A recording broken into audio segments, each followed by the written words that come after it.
Serelith stood at the pit's edge, dress torn, hair wild, breath misting in cold air that shouldn't exist. "I can't cry," she whispered to the darkness below. "I haven't been able to since I was 12. Not when my heart breaks. Not when I'm betrayed. Never." She looked down at the impossible void. What breaks a woman who cannot break? She let go. The fall shredded reality around her. Glowing roots reached from nowhere. Whispers in ancient tongues promised trials, choices, transformation. Darkness swallowed everything. Until arms caught her. She gasped, staring up into silver eyes set in a face too beautiful to be human. The Fae King, Kaelvor. "You fell a long way to find me," he said, voice layered with centuries. "I wasn't looking for you." His expression shifted. Recognition, memory, something dangerous. "They say the Fae King takes what he wants and gives nothing back." Her hand pressed against her hollow chest. "But I didn't know he'd been waiting for me since we were children." Above them, 2 moons hung in an impossible sky. "Welcome to the Undercourt, Serelith," he whispered. "Welcome to the only place that might save you from yourself." Chapter 1. The Silent Witness. The packhouse smelled like pine and politics. Serelith moved through corridors lined with wolves who bowed as she passed, then straightened to whisper the moment she turned the corner. Their words followed her like ghosts. "Another one rejected. That makes 100. The Alpha's running out of patience with her. Let them talk." She'd built her spine from their gossip, her armor from their judgment. Her boots clicked against stone floors worn smooth by generations of wolves who'd walked these paths before her. Wolves who'd accepted their fates, their matches, their places. She was not them. The beta quarters rose ahead, torches casting long shadows across oak doors. Dravon waited behind one of them. Strong, ambitious, her father's favorite. The kind of wolf who saw her not as Serelith, but as a stepping stone to power, a crown to claim. She'd told him no 3 times already. Tonight would be the 4th. But as she approached, sound filtered through the door. Low, intimate. A woman's laugh that Serelith knew as well as her own. Her hand found the door handle. The metal was cold, solid, real. Her fingers tightened until her knuckles went white, then she forced them to relax. Forced herself to breathe. The door swung open on silent hinges. Draven had Mirette pressed against the wall, her legs wrapped around his waist, her head thrown back in pleasure. His mouth traced her throat. Her fingers tangled in his hair. Neither heard the door. Neither noticed Serelith standing there, frozen in the threshold between ignorance and truth. Then Mirette's eyes opened. Found Serelith's. Widened. "Sir..." Serelith's hand rose, one finger to her lips. Silence. Mirette's mouth closed. Dravon, lost in the moment, didn't notice the shift. Didn't notice his lover's body going rigid. Didn't notice Serelith watching as every lie he'd told her crystallized into sharp, cutting truth. Serelith's jaw tightened. Her throat closed around words she wouldn't say. Her chest felt like someone had carved it hollow and filled the space with stones. But her eyes stayed dry. She nodded once, acknowledgement, not forgiveness, and turned. "Serelith, wait!" Draven's voice scrambling, desperate. She didn't stop. Her legs carried her forward while her mind went elsewhere, to a place that felt safer than this moment. The corridor stretched longer than it should. Wolves pressed themselves against walls as she passed, responding to something in her posture that warned them away. "Lady Serelith." A guard. "Your father requests." She walked past him. "Serelith." Draven again, closer now, footsteps pounding behind her. "Let me explain." She pushed through the main doors into night air that bit at her skin. The forest boundary stretched ahead, marked by stones carved with warnings, with protection wards, with threats designed to keep wolves in and everything else out. Dravon caught her arm. She stopped but didn't turn. It didn't mean anything. He said, breathing hard, "You're the one I want. You know that. Meret is just available." Serelith's voice came out flat, empty, willing, convenient. "Yes. No, I mean..." He tugged her arm, forcing her to face him. His expression was perfect desperation, practiced remorse. "I love you."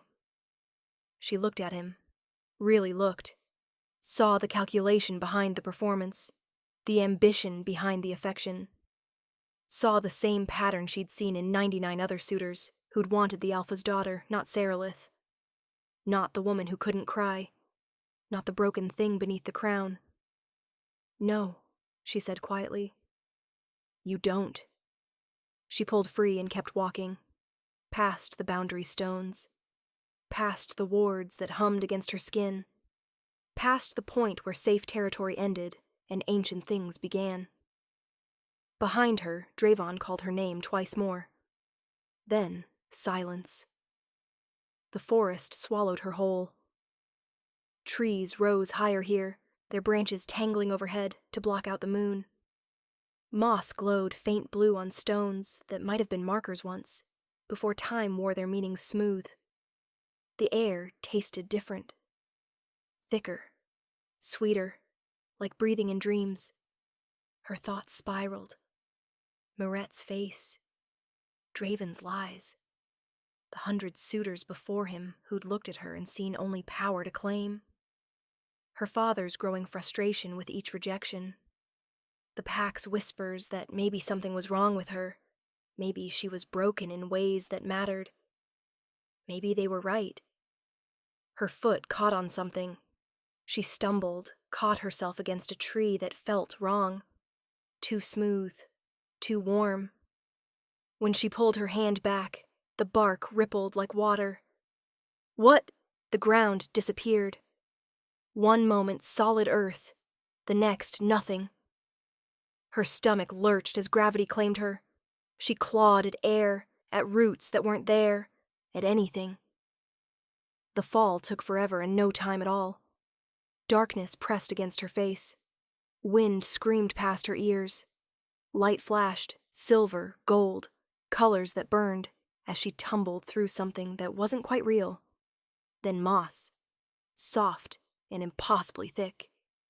Her body bounced once, settled, pain radiating from her hip and shoulder, but nothing broken. Serelith lay still, staring up at a sky that held 2 moons where there should be one. Stars arranged themselves in patterns she didn't recognize. The air hummed with energy that made her teeth ache. "Not dead," she whispered. "So where..." "The Undercourt." The voice came from above and beside, and somehow inside her head all at once. Though most who fall here wish they'd died in the descent. She rolled to her side, wincing, and looked up. Kaelvor stood 3 paces away, tall and angular in ways that almost hurt to perceive. Silver hair fell past his shoulders, catching light that had no source. His eyes were the color of moonlight on water, shifting, depthless, ancient. He wore armor that looked grown rather than forged, black and iridescent like beetle wings. He was the most beautiful thing she'd ever seen, and the most terrifying. "You're Fae," she breathed, "and you're trespassing." He tilted his head, studying her with the intensity of a predator, deciding if prey was worth the hunt. The question is whether you're running from something or to something. There's a difference. Serelith pushed herself to standing, ignoring the protest in her ribs. "Neither. I fell. No one falls here by accident." He moved closer, circling her once. His gaze lingered on her torn dress, her dirty hands, her face. "You walked past every ward and warning your pack set. You knew what you were doing." "I wasn't thinking." "You were." Closer still, she could feel heat radiating from him, could smell something like cinnamon and smoke. You were thinking that anything was better than going back, that falling into darkness was preferable to facing whatever you left behind. He stopped directly before her. So, I'll ask again, what are you running from? The words lodged in her throat. Her hand rose to her chest, pressing against the hollow ache there. I saw my betrothed with my best friend. And you cried. A statement, not a question. No. The word came out harsh. I never cry. Kaelvor's expression shifted. Something like recognition flickered across his face, gone too quickly to name. Never? Not since I was a child. She met his eyes, refusing to look away. Not when I should. Not when I'm desperate to. Not even when... Her voice cracked. Not even when every part of me is screaming to break. Silence stretched between them, heavy with things unsaid. Interesting, Kaelvor murmured. He turned, walking toward trees that glowed from within. Come. Wait. Serelith took a step after him. Where am I? How do I get back? He glanced over his shoulder. You're in a place between places. The realm beneath your world, where the Fae have ruled since before your pack learned to walk upright. As for returning, he smiled, and it was not kind. You trespassed. That has a price. Her spine straightened. Name it. 3 trials. He stopped walking, waiting for her to catch up. Pass them, and you earn your freedom. Fail, and you stay here forever as a nameless guest, neither dead nor alive. Just forgotten. The forest around them breathed, flowers opening and closing in rhythm with her heartbeat. A creature with too many eyes and wings like stained glass flitted past, trailing music. This was madness. This was impossible. This was... I accept. The words left her mouth before thought caught up. Kaelvor turned fully to face her, surprise naked on his features. You don't want to know what the trials entail? Would it change anything? No. Then it doesn't matter. Serelith straightened despite the pain, despite the fear crawling up her spine. I accept your trials, Fae King. Do your worst. Something dangerous flickered in his eyes. Be careful what you invite, Wolf Girl. The trials will take things from you. Things you didn't know you had. Things you'll miss when they're gone. Good. She meant it. Maybe then I'll finally feel something. Kaelvor stared at her for a long moment. Then he laughed, a sound like breaking glass and distant thunder. Oh, you'll feel, Serelith Thornmar. Before this is done, you'll feel everything you've spent years trying not to. He turned and walked deeper into the forest. After a heartbeat, she followed. The path wound between trees that whispered secrets, past pools of water that reflected places instead of faces, under an arch made of flowering vines that reached for her hair. Kaelvor moved like shadow, silent and fluid. She struggled to keep pace, her wolf instincts screaming that this place was wrong, that she didn't belong here. But she didn't want to belong where she'd been either. The first trial begins at moonrise, Kaelvor said without looking back. Don't sleep before then, or the trial claims you unprepared. And that would be... He paused at a door that appeared in the side of a massive tree. Unfortunate. Why are you doing this? The question escaped before she could stop it. He looked back at her. In the strange light of the Undercourt, his features seemed to shift. Older, younger, human, alien. Because everyone who falls here falls for a reason. And I'm curious what yours is. The door swung open, revealing a room carved from living wood. A bed that looked more comfortable than anything she'd slept in. A window showing impossible stars. Rest if you must, Kaelvor said, but don't close your eyes. Then he was gone, leaving her alone in a room that breathed with the tree's heartbeat, in a realm that shouldn't exist, preparing for trials she didn't understand. Serelith walked to the window and stared out at the two-mooned sky. Somewhere above, her pack was probably searching for her. Her father was probably furious. Drevon and Miret were probably... She forced the thought away. What have I done? She whispered to the empty room. The tree hummed beneath her hand, and if she didn't know better, she'd swear it sounded like laughter. Chapter 2. The Mirror of Truth. The moons had shifted positions when Kaelvor returned. Serelith stood exactly where he'd left her, watching the forest below transform as creatures of light and shadow emerged to hunt. She hadn't sat, hadn't slept, hadn't let her guard down for a moment. Good. The trial would be harder if she'd rested. "Come," he said from the doorway. She turned. He'd changed, or perhaps the shadows had. His armor was gone, replaced by robes that moved like liquid night. His hair was bound back, revealing the sharp angles of his face, the pointed tips of his ears, the faint luminescence of his skin. "Is it moonrise?" she asked. "For the past hour." "You said—" "I said the trial begins at moonrise. Not that I'd fetch you then." He tilted his head. "Consider it part of the test. Waiting when you're uncertain if waiting matters." Serelith's jaw tightened, but she followed him out. The corridor was different now, narrower, the walls made of black stone that drank light. Torches burned with silver flame, casting no shadows. The temperature dropped with each step until her breath misted. "Where are we going?" Her voice echoed strangely. "The Hall of Mirrors, where truths live." Kaelvor's hand brushed the wall. "Every Fae who comes of age must face it. Most fail." "What happens if they fail?" "They learn to lie more convincingly." The corridor opened into a chamber so vast the walls disappeared into darkness. In the center stood a mirror taller than any door, wider than 3 men standing side by side. Its frame was made of something that looked like bone, carved with symbols that hurt to perceive directly. Serelith's reflection stared back at her.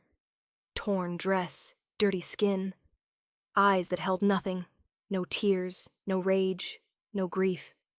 Just emptiness wearing her face. "The trial of truth," Kaelvor said, stopping at the chamber's edge.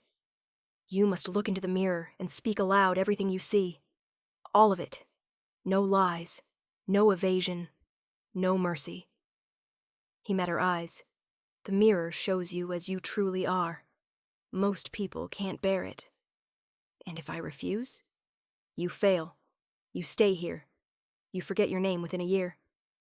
She looked at the mirror again. Her reflection smiled, an expression she hadn't made.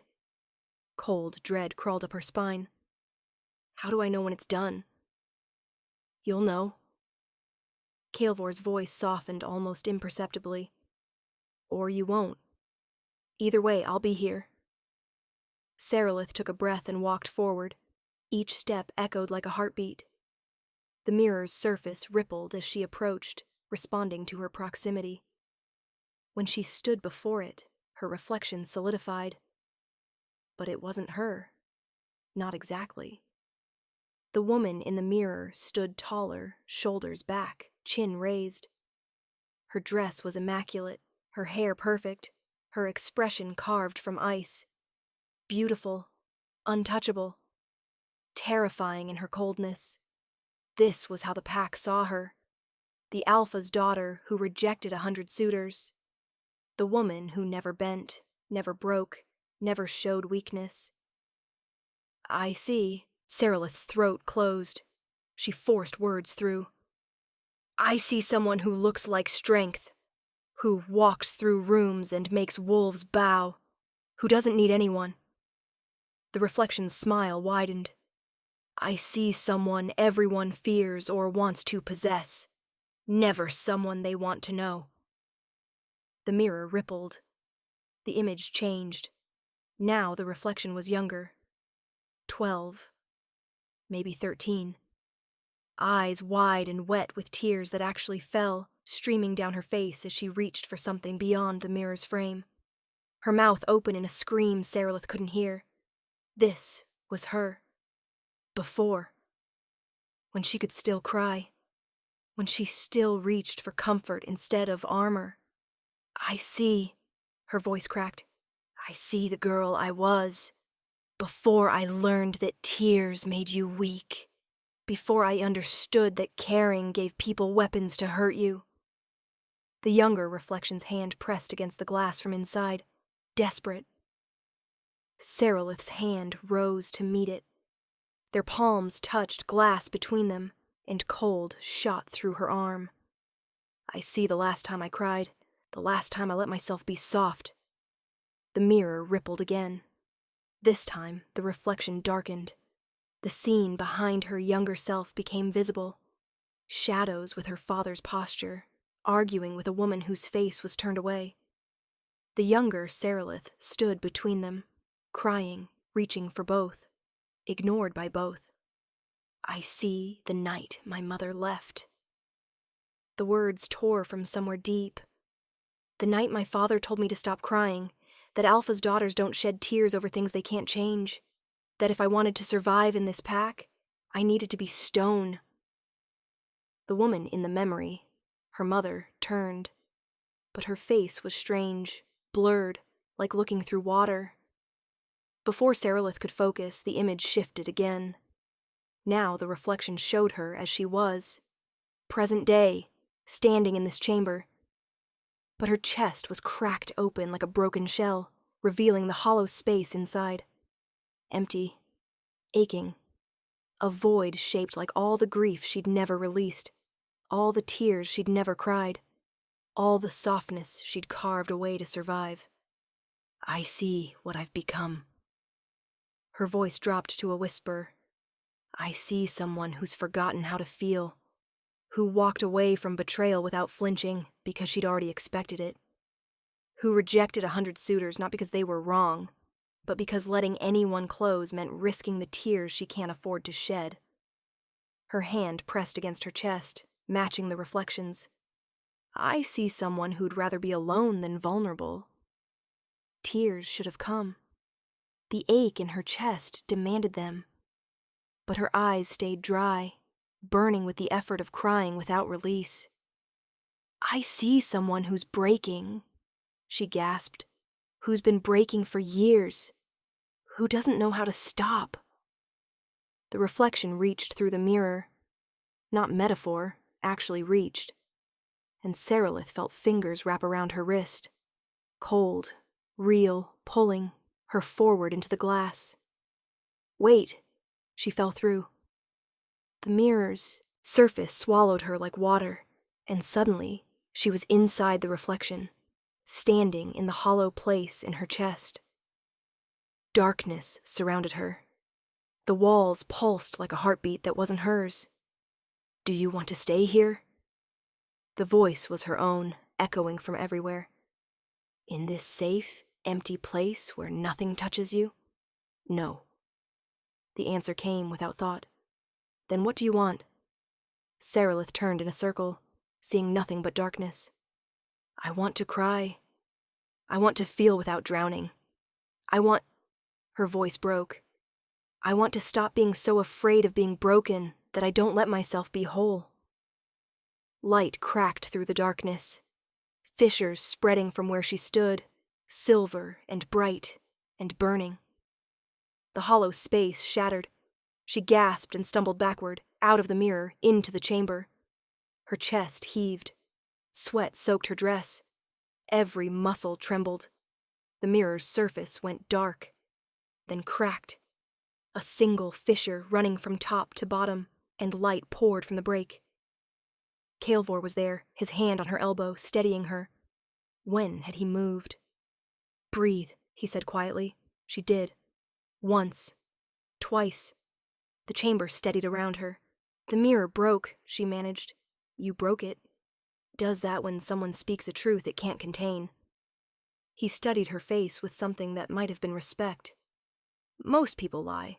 or speak surface truths to satisfy the requirement. He trailed off. I what? You meant it. His hand was still on her elbow. Warm. Solid. Every word. Serelith looked at him. Really looked. Saw past the ethereal beauty to the exhaustion in his eyes, the weight in his posture. You've done this trial too. Every Fae has. What did you see? Something painful flickered across his face. That's not part of your trial. She wanted to push, but her legs chose that moment to buckle. Kaelvor caught her, one arm around her waist, pulling her against his chest. Easy, he murmured.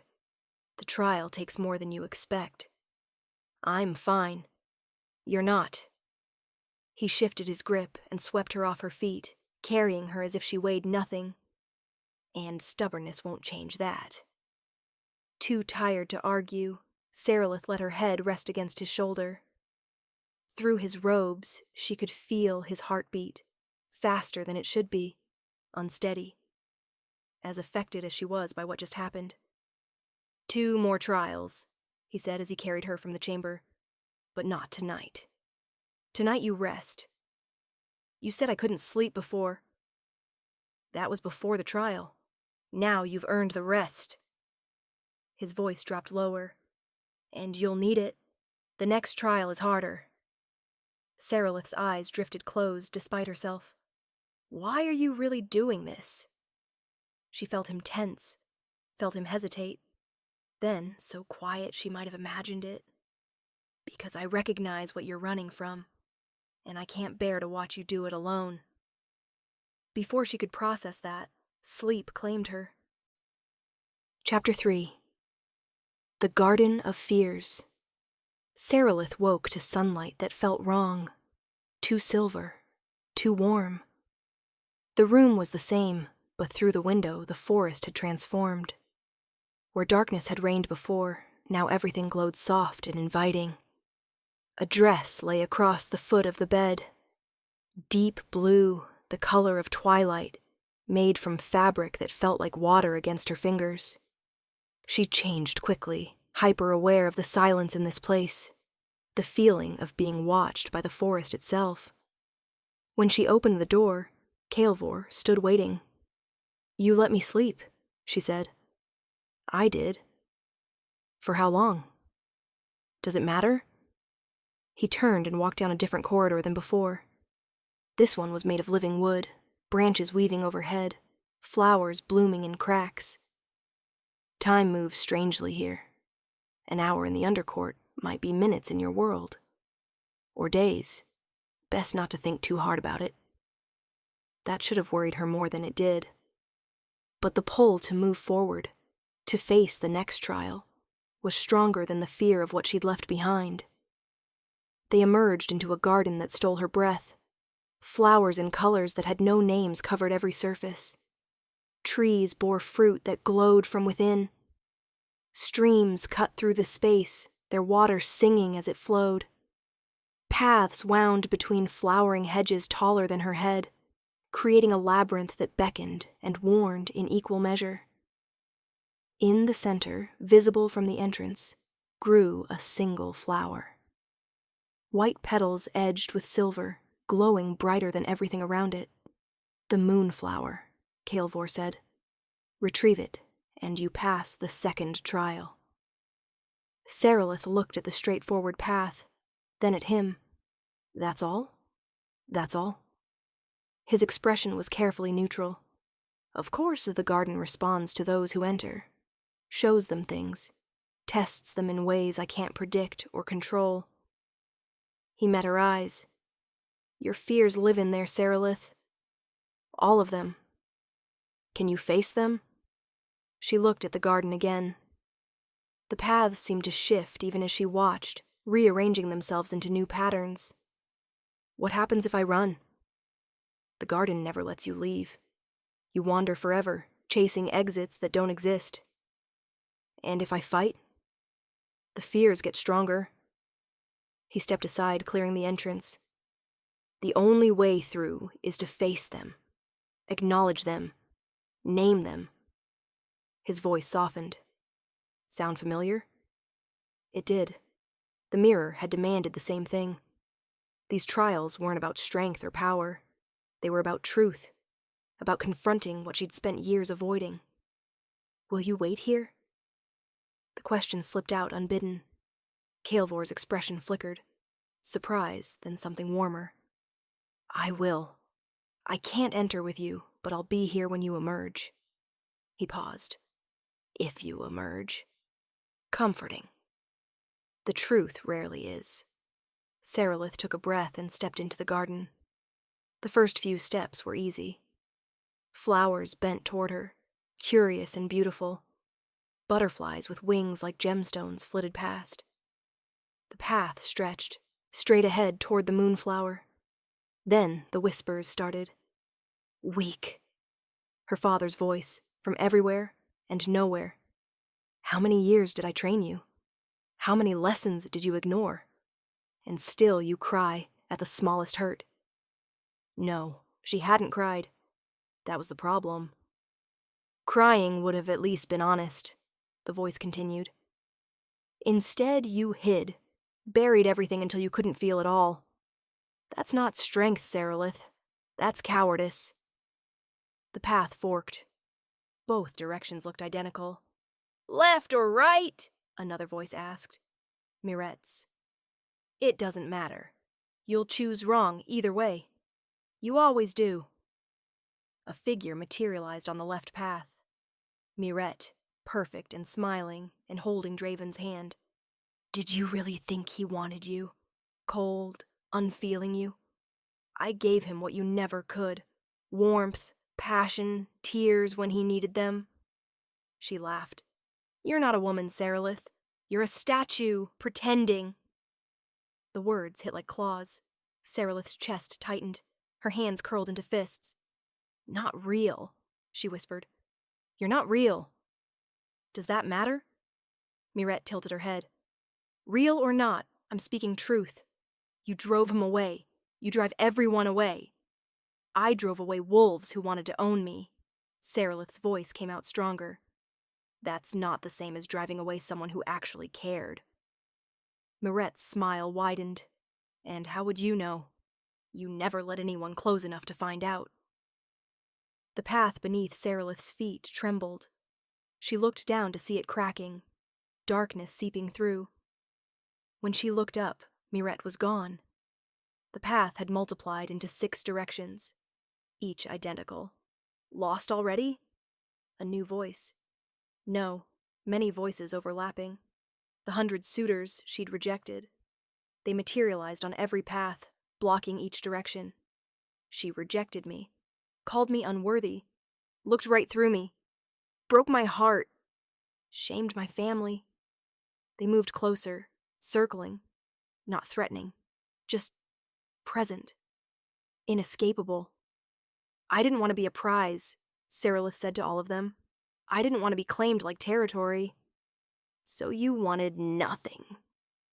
The suitors spoke in unison now, their voices merging. You stood alone and called it strength. You rejected connection and called it independence. They were right in front of her now, close enough to touch. What are you so afraid of, Serelith Thornmar? Her breath came shorter. The garden pressed in from all sides. Too much. Too close. I'm afraid. The words stuck. She forced them through. I'm afraid that if I let someone in, if I let myself need them, they'll leave. And I'll break. And this time, I won't be able to put myself back together. The suitors stopped, froze, then dissolved like smoke. The paths merged back into one. Ahead, the moonflower glowed brighter.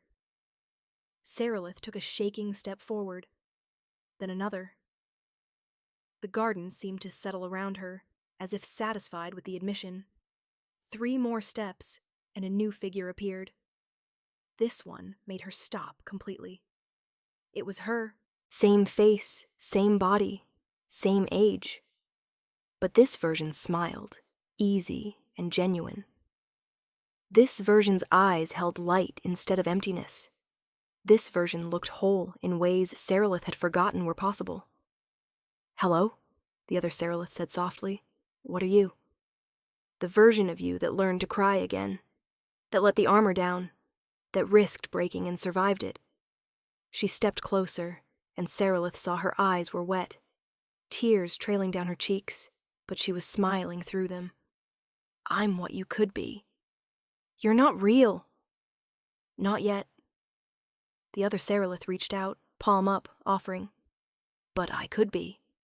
If you're brave enough." "I don't know how." The admission came out broken. "Yes, you do. You've known since the moment you fell into this place." The other Serelith's hand stayed extended. "You just have to stop fighting it. Stop trying to be invincible. Stop believing that tears make you weak." Serelith's throat closed, her chest ached with familiar pressure. "What if I can't?" "What if you can?" The other Serelith's smile widened. "What if you're already healing? What if falling here wasn't random, but exactly what you needed?"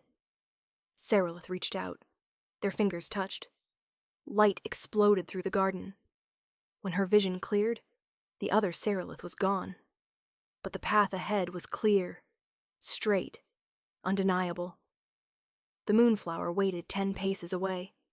She ran. Her fingers closed around the stem. The flower came free easily, and the moment it did, the entire garden burst into bloom. Flowers erupted from every surface, their perfume overwhelming, their beauty almost painful. Behind her, the entrance reappeared. Kaelvor stood framed in it, backlit by silver light, his expression unreadable. Serelith walked toward him, moonflower clutched in her hand. With each step, the garden's magic faded, until by the time she reached him, it was just a normal garden. Beautiful, but no longer alive with her fears. "You're bleeding," Kaelvor said. She looked down. Scratches covered her arms, her legs. She hadn't felt them happen. "The thorns." "There were no thorns." He reached for her arm, his fingers hovering just above the wounds. "These are from facing what you faced.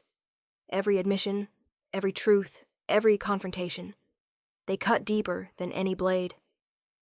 "Will they scar? Do you want them to?" She considered. "Yes. So I remember I survived this." Something shifted in Kaelvor's expression. Respect. Maybe more. "Come, let me tend them properly." He led her to a different room, smaller, more intimate, filled with vials and herbs and things that glowed faintly. She sat on a low bench while he gathered supplies, hyper-aware of his presence, his proximity, the way his hands moved with practiced precision. When he knelt before her, his touch was gentle. He cleaned each wound with something that stung, and then soothed, his focus absolute. Serelith watched his face, noting the concentration, the care he took. "Why do you live here alone?" she asked. His hands stilled. "What makes you think I'm alone? I haven't seen anyone else, and you have the air of someone who's forgotten what company feels like." Kaelvor resumed his work, but his jaw tightened. "The Fae court exists deeper in the Undercourt. I choose to keep my distance." "Why?" "Because ruling means making decisions that cost you the people you want near." He moved to her other arm. "Because eventually you realize being alone is safer than risking the betrayal that comes with trust." Serelith's breath caught. "That sounds familiar." "I know." He met her eyes, and the weight in his gaze was suffocating. "I recognized you the moment you fell here, Serelith.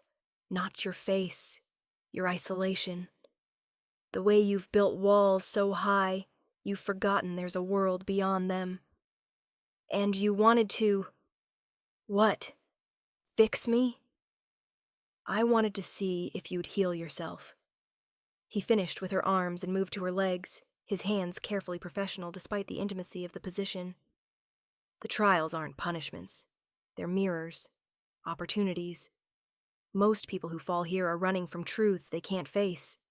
I give them a chance to face them anyway. That's not an answer to my question. He looked up at her, still kneeling, his hands stilling on her calf. You asked why I live alone. The answer is because the last time I let someone close, they used it to betray me in ways that nearly destroyed my realm. So I learned to be sufficient unto myself, to need no one. That sounds lonely. It is. His thumb brushed the scratch on her leg, feather-light. But loneliness is survivable. Betrayal almost wasn't. The air between them felt charged, electric. Serelith's hand moved of its own accord, fingers brushing his silver hair. He froze, his eyes widening. What if not everyone betrays? She whispered. What if they do? She smiled, sad and knowing. Then at least you felt something before they did. Kaelvor's hand covered hers, pressing it more firmly against his hair. You're dangerous, wolf girl. So are you, Fae King. They stayed like that, frozen in a moment that felt too fragile to break. Then Kaelvor pulled back, standing in one fluid motion that put distance between them. The last trial is tomorrow. His voice had shifted, become more formal. It's the hardest. The one that will truly determine if you're ready to leave. And if I pass, then you're free to return to your world, to your pack, to whatever you left behind. He moved toward the door, not looking at her. Rest tonight. You'll need it. Kaelvor. He stopped, hand on the doorframe. Thank you, for the trials, for not making me do this alone. His shoulders tensed. For a moment, she thought he might turn back. Then, you were never alone in this, Serelith. Even when you thought you were. He left, leaving her in the small room surrounded by the scent of healing herbs and the ghost of his touch on her skin. Serelith looked at the moonflower, still clutched in her hand, and wondered what the final trial could possibly take from her that she hadn't already surrendered. Chapter 4. Between Trials. Serelith couldn't sleep. Every time she closed her eyes, she felt Kaelvor's hands on her skin, heard his voice admitting loneliness like a confession. The moonflower sat on the windowsill, glowing faint silver, a reminder that tomorrow would bring the final trial. And then what? Freedom to return to a pack where Drevon and Marette's betrayal waited? To her father's disappointment and another parade of suitors who saw her as conquest? She rose and paced the small room. The forest outside pulsed with nocturnal life, creatures that sang in harmonies that made her chest ache, lights that danced between branches like captured stars. This place was impossible. Beautiful! Nothing like the world she'd known. A soft knock interrupted her thoughts. She opened the door to find Kaelvor standing there, still in his robes, his hair loose around his shoulders. In the dim light, he looked younger, less like a king, and more like someone searching for something he'd lost. I thought you might be awake, he said. I could say the same about you. I don't sleep much. Ruling leaves too much time to think. He held up a hand, stopping her before she could speak. I came to show you something. Before tomorrow, before the final trial changes everything. There was weight in those words. Promise and warning braided together. Should I be worried? Probably. But he smiled. Small. Genuine. Come. She followed him through corridors she hadn't seen before, deeper into the tree that housed his chambers. They climbed stairs that spiraled upward, past windows showing different views of the Undercourt, until finally they emerged onto a balcony that overlooked the entire realm. Serelith's breath caught. From this height, the Undercourt spread below like a living tapestry. Forests glowing silver and gold, rivers that sang as they flowed. Structures carved from crystal and stone and living wood, arranged in patterns that formed a city more beautiful than anything she'd imagined. And above it all, the two moons hung massive and close, painting everything in dual shadows. "I forget sometimes," Kaelvor said quietly, standing beside her at the railing. "How beautiful it is. You spend enough time maintaining it, protecting it, ruling it, and you stop seeing the wonder. It's breathtaking. So is your world, the forests beneath the full moon, the way pack bonds hum through the air during gatherings, the absolute certainty of knowing where you belong." He glanced at her. "You forget that, too, when you're drowning in politics and betrayal." Serelith leaned against the railing, letting the night air cool her skin. "Is that why you really brought me up here? To remind me what I'm going back to?" "No." He moved closer, close enough that she felt the warmth radiating from him. "I brought you here because after tomorrow, everything changes. And I wanted one moment where we could just be, without trials, without tests, without the weight of what comes next." Her heart hammered against her ribs. "Kaelvor!" "I know this is cruel." His voice dropped lower, rougher. "I know I shouldn't say this when you're about to leave, but I've watched you break yourself open for 2 trials, watched you face truths that would have destroyed weaker souls, and I—" He stopped, jaw clenching. "I need you to know you're not the only one struggling." She turned to face him fully. "What are you saying?" "I'm saying that somewhere between watching you shatter that mirror and pulling you from the garden, bleeding from truths you'd faced, I forgot this was supposed to be clinical. Detached." His hand rose, hovering near her face, but not quite touching. "I'm saying I haven't felt this alive, this awake, since I built these walls around myself. We barely know each other. I know how you look when you're being brave. I know the sound you make when truth cuts deep. I know you'd rather walk into darkness than accept comfort you think you haven't earned." His fingers finally made contact, brushing her cheek. "I know more about who you are than I knew about people I spent years beside." Serelith's breath came shorter. "The trial tomorrow will give you freedom to leave. And you should leave.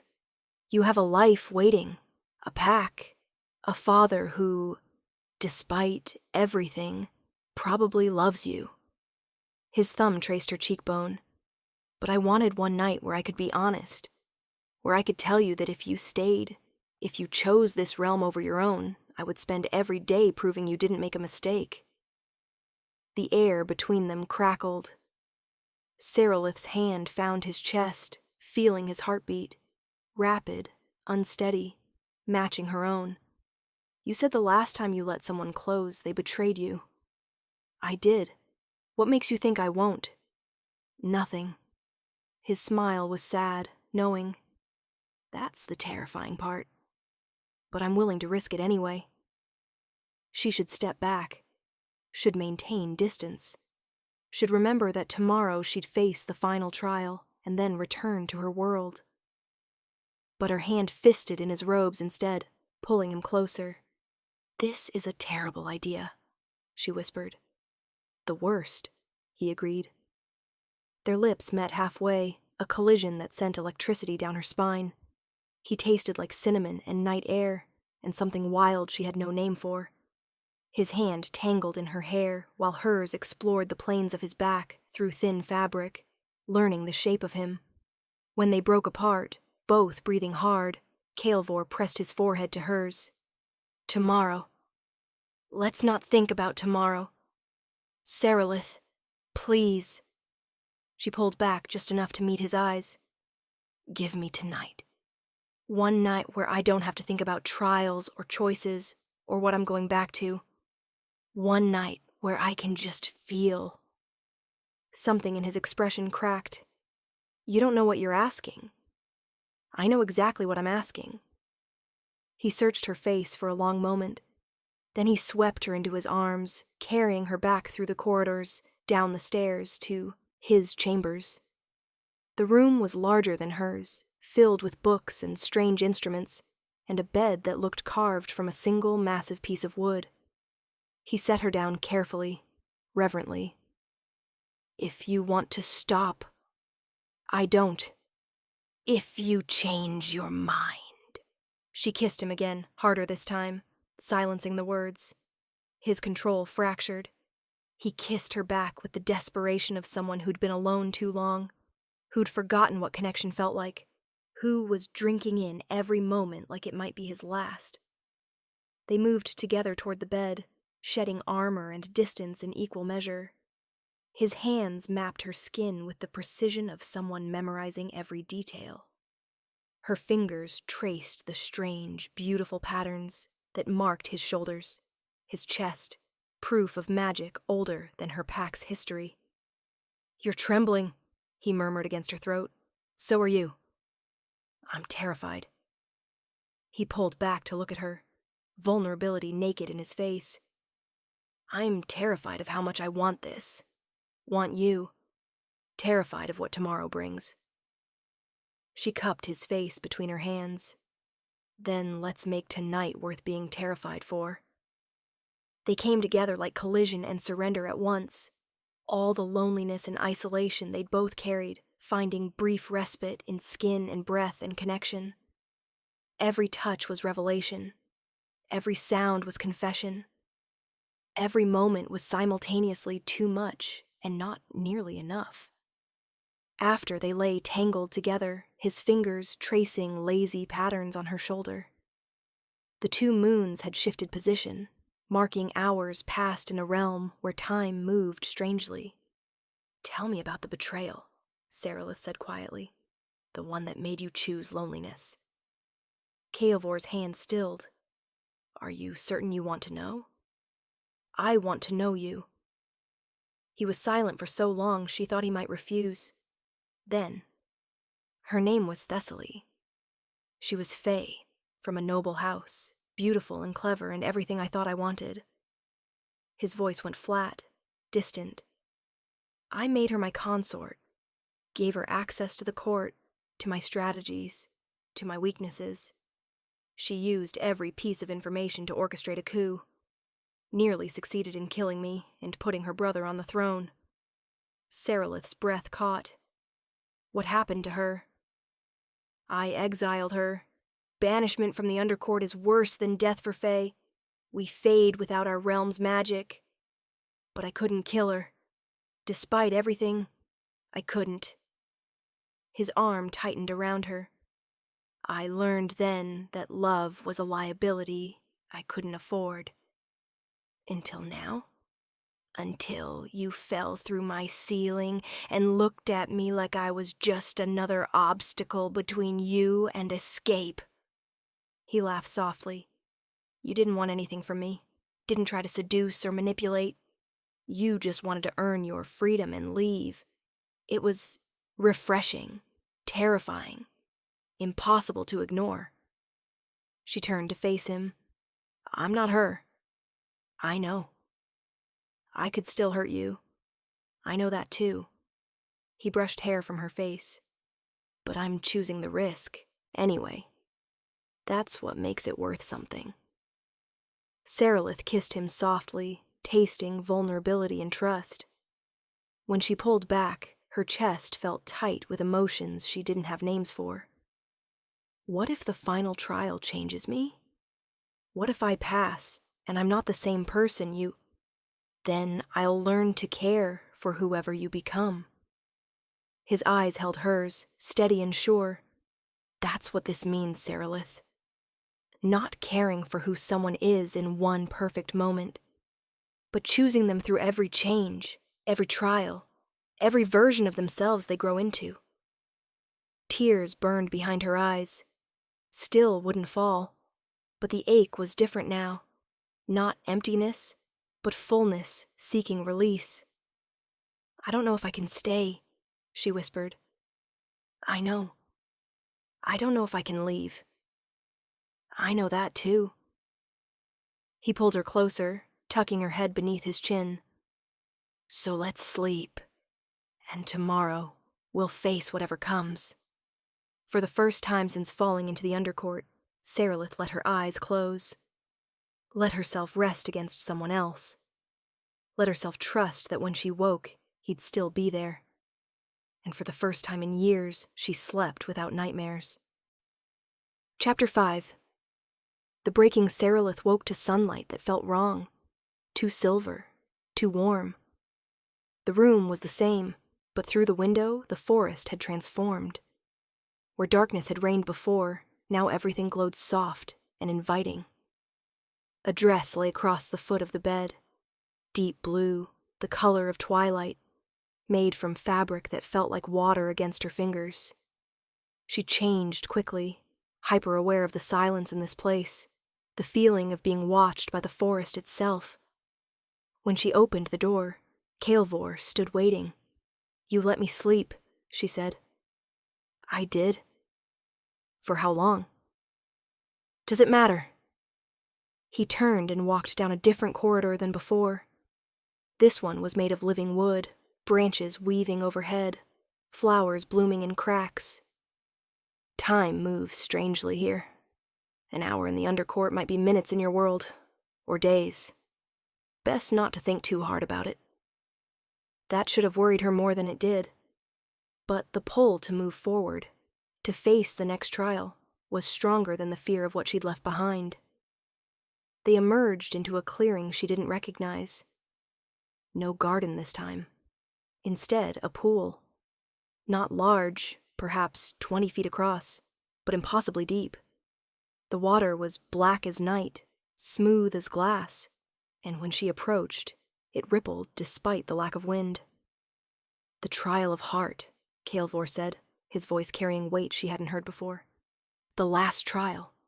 The one that will either free you or keep you here forever." Serelith stared at the dark water. Her reflection stared back, eyes empty, face guarded. "What do I have to do?" "Enter the pool. Face what lives in its depths." His jaw tightened. The pool shows each person their deepest wound, the moment that broke them in ways they never healed from. You'll relive it. But this time, you have a choice. You can change what happened. Fix the moment. Rewrite your past. Her stomach dropped. "And if I don't?" "You stay trapped in that moment forever, reliving it in loops until you forget there was ever anything else." She looked at the water again, saw her reflection's lips move, forming words she couldn't hear. "What's the catch?" "The catch is that changing the past changes you. The person who emerges from that water won't be exactly who entered. Your trauma shaped you, Serelith. Take it away, and you might lose pieces of yourself you didn't know were connected to it. So, my choices are to stay broken, or become someone else entirely? Your choice is to heal, however that looks." Kaelvor's voice softened. "I'll be here when you surface, no matter how long it takes, no matter who you are when you do." She wanted to go to him, to kiss him one more time before facing this. But something in his posture warned her away. This had to be her choice, her trial. No comfort to soften it. Serelith walked to the pool's edge. The water called to her, whispering in a voice that sounded like her mother's, like her own, like something older than both. She stepped in. The water was warm, welcoming. It rose around her ankles, her calves, her thighs. She kept walking, letting it claim her inch by inch until it closed over her head. And then she was falling through memories like pages in a book, each one a flash of moments she'd tried to forget. Her father's disappointment, Mirette's first betrayal, smaller than the recent one, a childhood secret shared. The first suitor who looked at her with calculation instead of care. The falling stopped. She stood in a room she recognized, her childhood bedroom in the pack house. She was 12 years old, small and terrified, watching her parents scream at each other. No, not parents. Her father and a woman with silver hair and eyes like moonlight. Fae. Her mother was Fae. You can't take her, Garvin's voice, younger but just as commanding. She's my daughter, my heir. She belongs with the pack. She's half Fae, Garvin, half me. She needs to know both worlds, both sides of herself. Her mother's voice was melodic, desperate. You can't just hide what she is. The magic will manifest eventually. It will kill her if she doesn't learn to control it. Then we'll bind it, suppress it, keep her safe from your world's politics and your king's laws. Safe? You call erasing half her identity safe? Her mother moved toward young Serelith, reaching for her. Baby, listen to me. Don't touch her! Garvin stepped between them, and the young Serelith could see it now, see the heartbreak in her mother's eyes, the fear in her father's. You made your choice when you fell in love with a wolf. You knew what the consequences would be. You knew the Fae King would never accept this. I chose love. I chose you. I chose our daughter. Tears streamed down her mother's face. Garvin, please. The door burst open. Fae guards in armor like beetle wings, led by someone tall and cruel and coldly beautiful. An older Fae male who radiated power and absolute authority. Morel Starweaver, the Fae King said, his voice like ice. You are summoned to answer for the crime of consorting with lesser beings and bearing a corrupted child. Adult Serelith, watching from outside the memory, flinched. Corrupted. That's what they'd called her, what they'd thought she was. Young Serelith started crying, loud, terrified sobs. Mama! Her mother broke free from the guards, ran to her, pulled her into a desperate embrace. Listen to me, baby. You are not corrupted. You are not wrong. You are loved. Do you hear me? You are so, so loved. Enough. The Fae King gestured, and magic wrapped around her mother, yanking her back. The child will be bound, her Fae nature suppressed. She'll never remember you, never manifest magic, never threaten the purity of our bloodlines. No, her mother fought the restraints. Garvin, don't let them. But her father was already nodding. Do it. Keep her safe from all of this. Let her be fully wolf. The Fae King approached young Serelith. His hand touched her forehead, and agony exploded through her skull. Magic ripping through her, tearing pieces away, building walls inside her mind. She screamed, and the tears stopped. Cut off mid-flow, like someone had sealed the well. Her Fae nature is bound, the Fae King said clinically. She will not cry again until the binding breaks. And it will not break unless she faces magic strong enough to shatter it. He looked at Garvin, which means never. You have your fully wolf daughter, Alpha. Enjoy her. They dragged her mother away. Young Serelith stood frozen, tears dried on her cheeks, feeling hollow for the first time, not understanding why. The memory froze. Adult Serelith stood in the center of it, surrounded by the worst moment of her life, the moment that broke her, the moment she forgot. You can change it, a voice whispered. Hers, the pool's, both. Stop the binding, keep your mother. Grow up knowing both halves of yourself, be whole. She could. She felt the power thrumming through the water, ready to rewrite this moment. To make it so, the Fae King never touched her, so her mother stayed, so the tears never stopped. But if I change this, Serelith said slowly, understanding crystallizing, I never become the woman who rejected 100 suitors, who walked away from Draven's betrayal without breaking, who fell into the Undercourt when she needed it most. She looked at her younger self, frozen mid-scream. I never become someone strong enough to face these trials. Is that strength? The voice asked. Or is it just surviving trauma you never should have endured? It's both. Serelith moved closer to her younger self. It's both. And I get to decide what that means. She knelt before the frozen child, herself, terrified and alone, placed a hand on her small shoulder. I can't fix this, she said gently. I can't take this pain away, but I can promise you something. Tears burned behind her eyes. Still wouldn't fall, but the burning was different now. Not absence, but pressure seeking release. I promise you survive this. You grow up strong. You grow up brave. You grow up refusing to let anyone define you by what they think you should be. Her voice cracked. And I promise you that one day you fall into darkness and find something beautiful waiting. Someone who sees you, all of you, broken and healing and fierce, and doesn't look away. The younger self's eyes moved, focusing on her, seeing her. Does it stop hurting? The child asked. No. Serelith's hand tightened on her shoulder. But you learn to carry it, and that's not weakness. That's survival. I want my mama. I know, baby.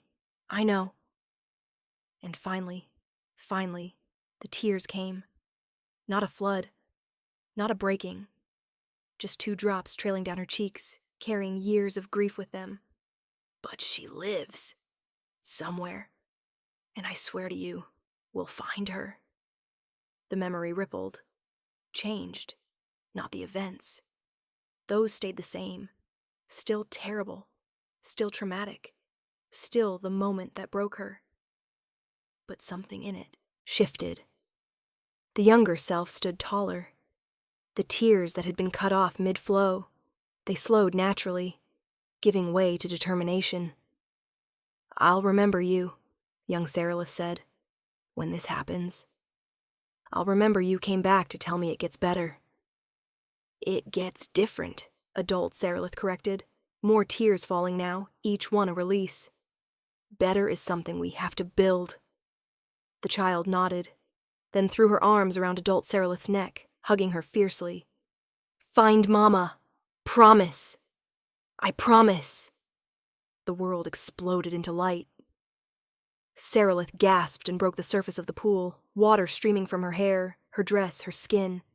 She dragged air into burning lungs, the real world crashing back with overwhelming intensity. Kaelvor was in the water.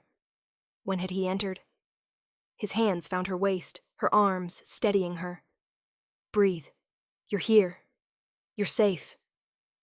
She clung to him, trembling, tears still flowing freely down her face. My mother. She's alive. She's Fae. She's imprisoned in the Shadowveil. His face went still. What was her name? Morel. Morel Starweaver. Recognition and pain flickered across his features. I knew her. She was one of my father's most trusted advisors before she disappeared 20 years ago. He told the court she'd been executed for treason.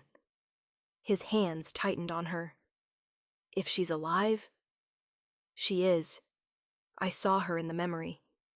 Your father imprisoned her for loving mine. For having me. Serelith pulled back to look at him, tears streaming. The binding that stopped my tears. Your father ordered it. To hide what I am. To make me forget her. To erase half of who I'm supposed to be. Kaelvor's expression went cold with fury. Then we'll free her, and we'll make sure my father answers for what he did. You'd go against your own father? He's not my father anymore. He's a tyrant who's been poisoning this realm for decades. He helped her from the pool, water sluicing off them both. And if what you saw is true, if he's been imprisoning people unjustly, binding children, destroying families, then it's past time someone stopped him. Serelith touched her face, feeling the dampness there. Tears. Real tears. I cried. You did. His thumb brushed her cheek, catching the tear tracks. How does it feel? Like relief. Like grief. Like... She searched for words. Like I'm real again. Kaelvor pulled her into his arms, holding her as if she might disappear. Against her ear, he whispered, "You passed all 3 trials. You're free to leave. Free to return to your world. Free to forget this place and everything in it." Serelith's arms wrapped around him, feeling his heartbeat against her chest. "And if I don't want to leave? Then we face what comes next together." He pulled back, and his expression was serious. "Because if we're going after my father, if we're breaking into the Shadowveil to free your mother, it won't be easy. It will be dangerous. Possibly fatal. I don't care. You should. But I don't."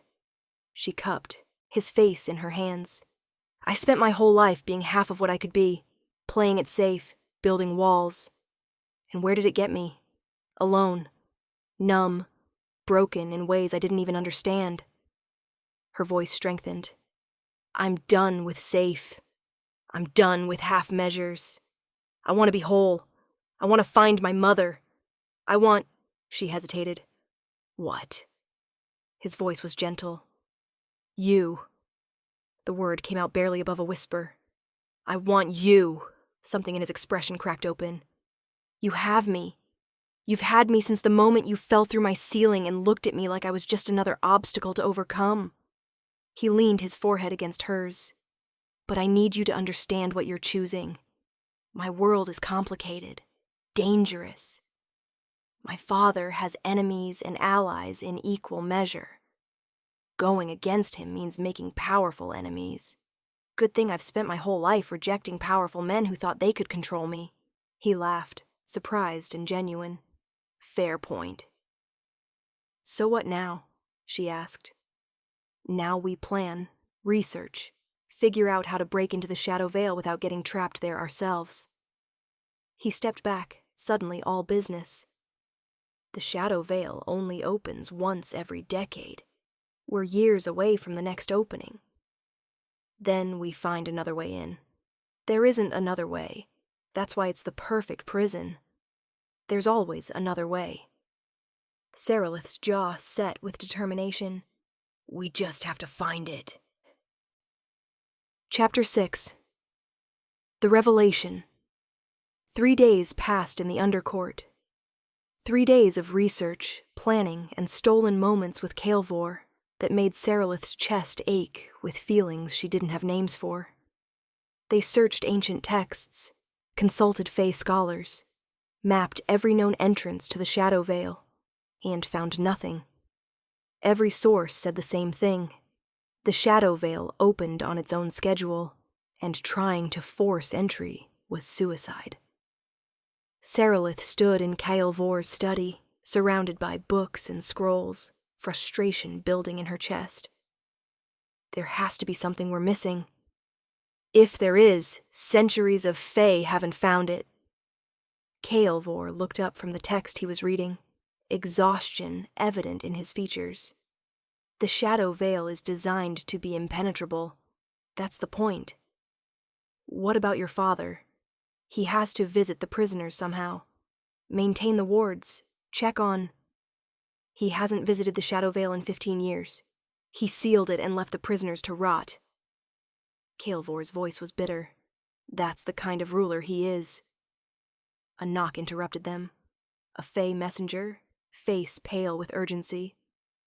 "My king, the wolf packs have found the entrance to the Undercourt. They're demanding the return of the Alpha's daughter." Serelith's heart stopped. "My father." "He's brought an army," the messenger continued, "and he's allied with the Thornvale pack. They're threatening war if you don't release her within the hour." Kaelvor was on his feet instantly. How did they find the entrance? Someone told them. The messenger's eyes flicked to Serelith nervously. "A half-Fae girl from the wolf pack.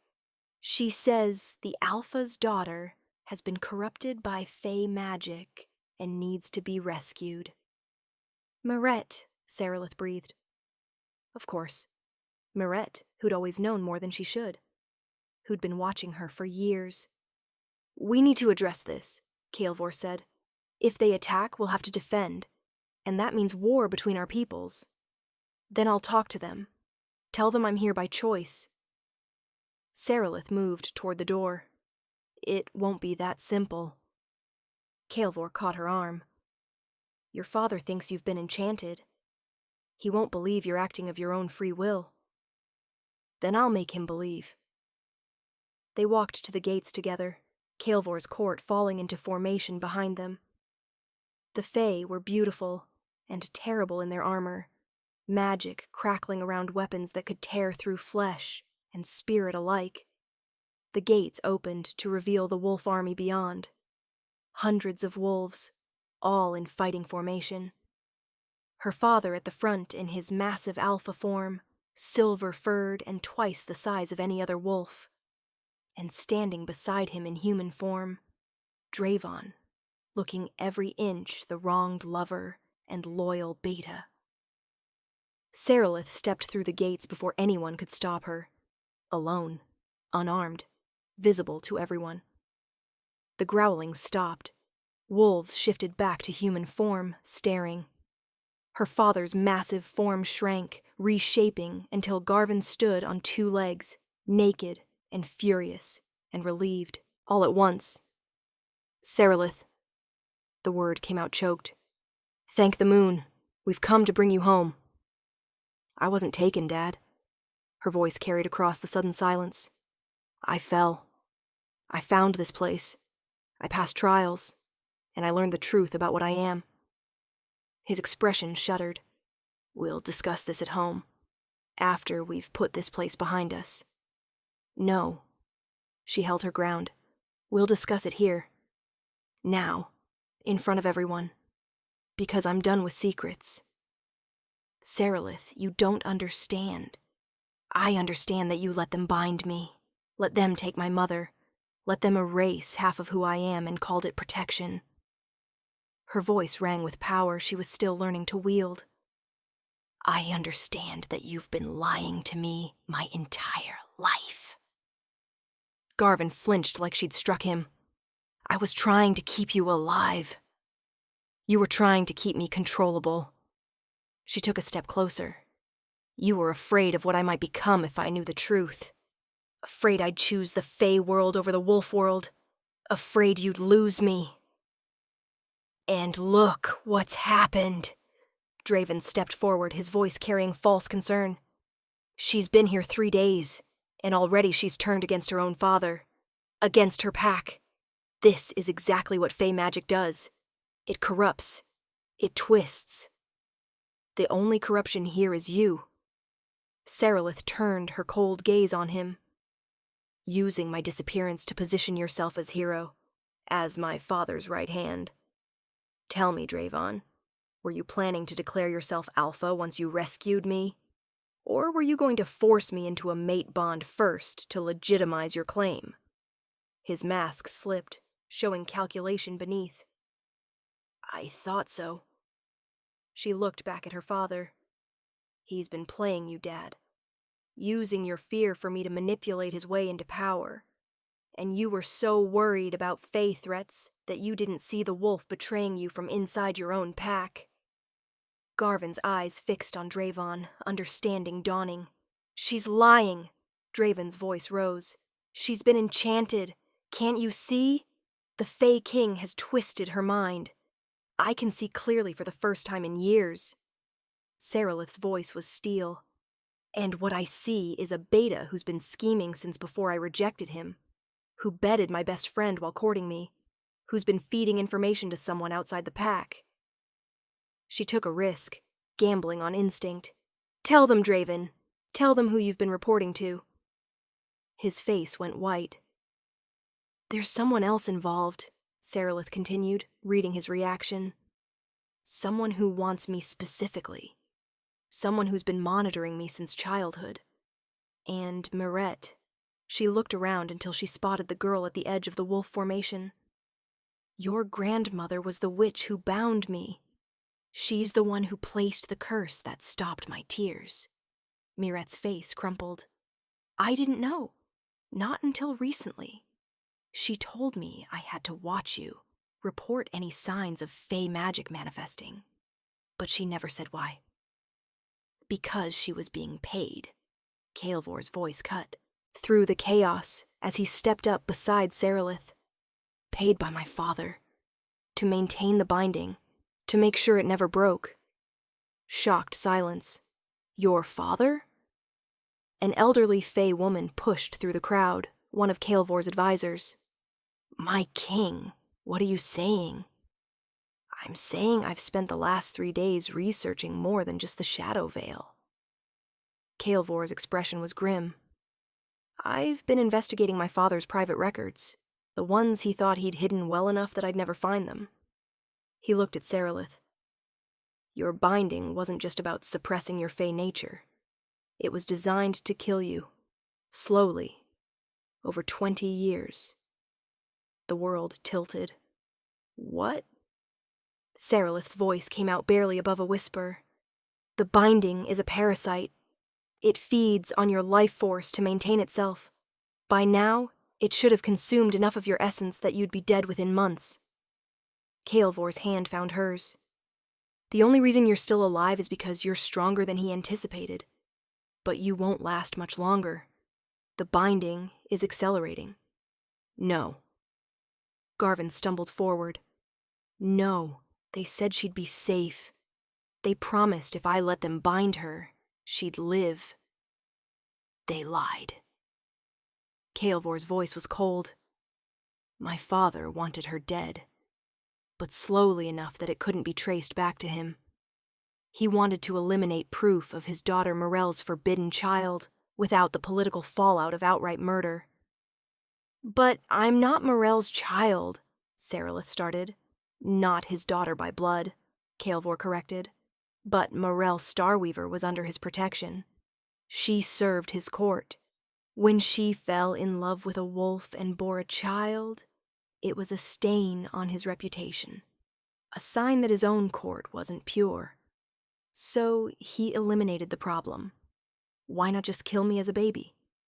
Because your father was alpha of a powerful pack. Killing you would have started a war. But binding you, telling your father it was for protection, making it look like an accident when you eventually died, that was cleaner. Serelith's knees buckled. Kaelvor caught her, but she could feel it now. The binding writhing inside her like a living thing, feeding on her essence. How had she not noticed? How long? She asked. Based on the progression. Weeks. Maybe a month? Can it be broken? Yes, but only in the place where it was forged. The Shadowveil. That's where the binding's anchor point exists. That's where your mother is being held because she's the key to breaking it. My father made sure the cure and the prisoner were in the most inaccessible place in existence. A sound cut through the shocked silence. Not horns, not growls. Something else entirely. A keening wail that made every Fae present go rigid with recognition. What is that? Garvin demanded. The elderly Fae woman spoke, her voice shaking. The Shadowveil. It's opening. That's impossible, Kaelvor said. We're not due for another 7 years. The binding. The woman pointed at Serelith with trembling fingers. It's destabilizing. Accelerating toward its final stage. The Shadowveil is responding, drawn to the magic that was forged within it. In the distance between the trees, reality began to tear. A rift forming, edges ragged and wrong, showing darkness beyond that seemed to swallow light. Through the rift, a voice echoed. Female, weak but persistent. Serelith, daughter, please. Her mother's voice. How long until it fully opens? Garvin's alpha instincts were already mobilizing his wolves, pulling them into defensive formation. Minutes. The rift is unstable. It could close at any moment, or collapse entirely, taking anyone near it into the void. The elderly woman looked at Serelith. If you're going in, you need to go now. Serelith looked at Kaelvor, at her father, at the armies assembled behind them, at the rift pulsing with dark energy. I have to go in, she said. You'll die, her father started. I'm already dying. You heard him. Weeks at most. She pulled away from Kaelvor, standing on her own despite the way her legs shook. But if there's a chance, any chance, to break the binding and free my mother, I'm taking it. Then I'm coming with you. Kaelvor's voice left no room for argument. Your realm needs you. My realm has advisors who can manage until I return. You need me more. He turned to his court. The Undercourt is yours until I return. Protect it, and honor the alliance with the wolves, no matter what happens to me. My king, that's an order. He turned back to Serelith, extended his hand. Together? She took it. Together. Wait, Garvin pushed forward. If you're going, then I'm... Pain exploded through Serelith's chest. She gasped, stumbling. Her veins lit up beneath her skin, silver and black, warring magics visible through her flesh. The binding. It was activating, responding to the Shadowveil's proximity. It's accelerating faster than I calculated, Kaelvor said grimly, catching her. We're out of time. Through the agony, Serelith heard voices overlapping. Her father. Take her back to the pack. Our healers. The Fae advisor. Wolf magic can't break Fae bindings. It will only make it worse. Dravon. This is your fault. Your experiments. Your trials. Mirette. My grandmother might know how to slow it. Her mother's voice through the rift. Daughter, the Shadowveil opens only tonight. Come now, or stay lost forever. The cure is here. But so is something else. The warning in those last words should have stopped her. Should have made her think. But the pain was too intense. The binding was consuming her from the inside, and she could feel herself fragmenting. In her fading consciousness, she heard another voice. Not her mother's. Ancient, hungry, waiting. Finally. The bloodline returns. Serelith's eyes snapped open, glowing pure silver. Power erupted from her, wild, uncontrolled, neither wolf nor Fae, but something older. It threw everyone back. Wolves, Fae, even Kaelvor. She stood alone in the circle of her own power, no longer fully in control of her body. I'm not choosing any of you, she said, her voice layered with something otherworldly. I'm taking what's mine. She raised her hands, and the rift responded. Tore wider. Expanded until it was large enough to walk through. Serelith, wait! Kaelvor lunged for her. She stepped through the rift. The darkness swallowed her whole. Kaelvor's hand passed through empty air where she'd been. The rift pulsed once, violently. Then snapped shut, sealing itself as if it had never existed. Silence. Kaelvor stood frozen, his hand still extended toward where she'd disappeared. His expression, devastation, fury, helplessness. Garvin sank to his knees, a howl of anguish tearing from his throat. The wolves and Fae stared at the space where the rift had been, where Serelith had vanished, where reality had sealed itself shut. Can we reopen it? Garvin's voice was hoarse. No. The elderly Fae woman's voice was hollow. The Shadowveil closed from the inside. Someone, or something, sealed it deliberately. She's trapped. Then we break through. We force it open. You can't force the Shadowveil. It only opens on its own terms. She looked at Kaelvor. My king, I'm sorry, but she's gone. No. Kaelvor's voice was steel and grief braided together. She's not gone. She's trapped. There's a difference. He turned to face both armies, wolf and Fae. And we're getting her back. How? Draven's voice was skeptical. You just said... I said the Shadowveil only opens on its own terms. But it will open again. And when it does, I'll be ready. Kaelvor's eyes blazed with determination. Until then, we prepare. We research. We find every piece of knowledge about that realm, We gather forces, and the instant, we have an opening, we go in after her. That could take years, the advisor protested. Then it takes years. He looked at Garvin. Your daughter is half-Fae, whether you wanted to accept it or not. She's powerful, stronger than my father anticipated. She might survive long enough for us to reach her. And if she doesn't, Garvin's voice broke, then we make sure her sacrifice meant something. We honor the alliance she was trying to build. We unite our peoples so no other child has to grow up hiding half of themselves. Kaelvor's jaw set. But I don't believe she's dead. I won't believe it until I see proof. In the distance, where the rift had been, something flickered. A whisper of magic. A trace of silver light. And in that light, for just a moment, those watching swore they saw Serelith's face. Her lips moving, forming words. Find me. Then the light vanished. But the promise remained. Epilogue. The Shadowveil was nothing like Serelith expected. She landed hard on ground that felt like ash and tasted like decay. The sky above was gray, pressing down like a physical weight. And everywhere, were shadows. Not normal shadows cast by light. Living shadows.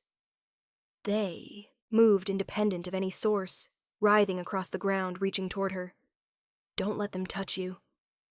A voice, female, familiar. Serelith turned to see a woman emerging from the darkness. Gaunt, silver-haired, eyes the same shifting color as her own. Mother? Hello, baby. Morel Starweaver smiled through tears. You came. I knew you would. I just hoped. Her smile faltered. I hoped you'd have more time before the binding forced your hand. You know about the binding? I've felt it through our blood connection for 20 years. Felt it slowly killing you. And I've been powerless to stop it. She reached out, hesitated, then pulled Serelith into a fierce embrace. But you're here now, and we can break it. Together. How? There's a place in the Shadowveil, the anchor chamber, where all bindings forged here are tethered. We destroy your anchor, and the binding breaks. She pulled back, her expression serious. But there's something you need to know first. What? The Shadowveil isn't just a prison. It's a tomb, and we're not alone here. Her mother's voice dropped to a whisper. Something ancient was sealed here long before the Fae King started using it as a prison. Something that's been sleeping for centuries. And when you entered, when your bloodline crossed the threshold, a sound echoed through the darkness. Footsteps. Heavy. Multiple. Morel's face went pale. We woke it up. Figures emerged from the shadows. Dozens of them. Fae prisoners, yes. But their eyes glowed with something that wasn't Fae magic. At the front of the group stood a figure in tarnished armor. Older, powerful, his face cruel and calculating. The Fae King, Kaelvor's father. He was supposed to be in the Undercourt, ruling. But here he stood, in the Shadowveil, very much alive, and clearly not a prisoner. Hello, granddaughter, he said, his smile cold as winter. I've been waiting for you. For 20 years I've been patient, building my strength, gathering allies, waiting for the moment when Morel's daughter would be desperate enough to cross the threshold. His eyes gleamed. And now that you're here, now that the binding has brought you exactly where I need you, we can finally complete what I started. What are you talking about? The binding wasn't designed to kill you, child. It was designed to bring you here. To force you into the Shadowveil at the exact moment when its barriers are weakest.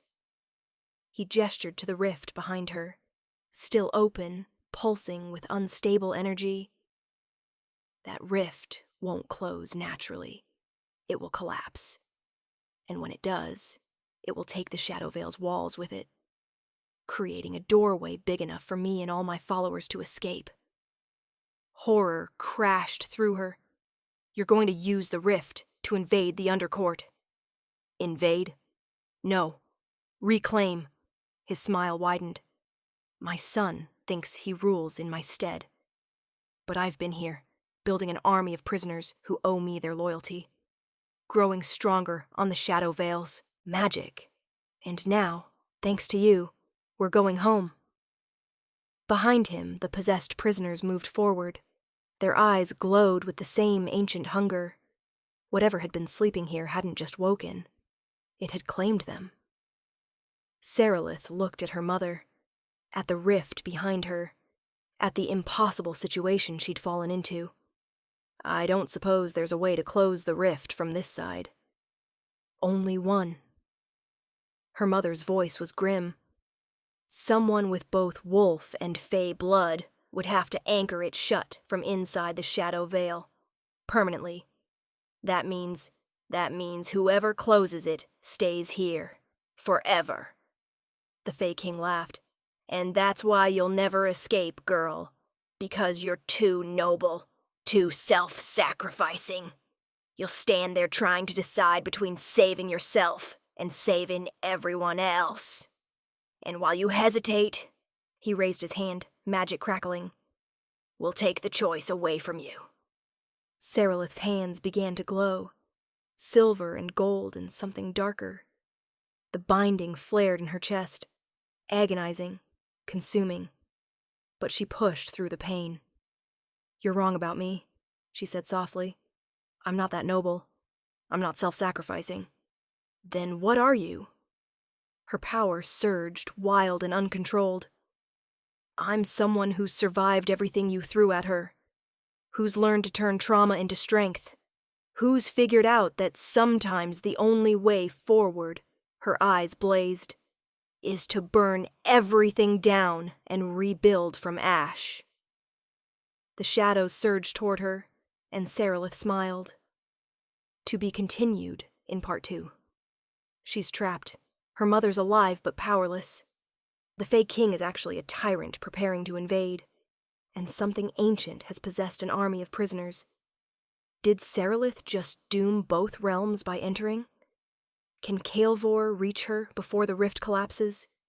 And what power is she about to unleash in the Shadowveil? Drop your theories and subscribe.